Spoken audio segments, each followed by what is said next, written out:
dak ingat banyak kali, berapa kali nak buat kan ni? Dengar molek.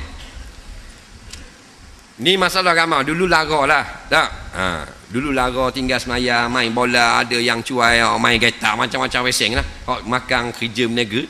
Lah 3-4 tahun dak semayang. Lain ni mari insaf, alhamdulillah. Hak tukang tanya ni alhamdulillah dah. Makna sekarang dia telah insaf. Nak? Makna pintu syurga Tuhan buka dah ke dia.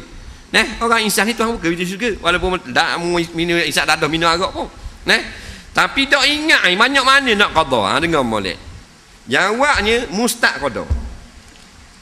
Bayar dulu. Ada masa qada semayang. Dah tu tak tahu banyak mana. Tak tahu banyak mana apabila sampai pada masa yang kita sudah lebih daripada hak yang kita tinggal, insya-Allah nanti ada satu perasaan dalam hati sudah lebih.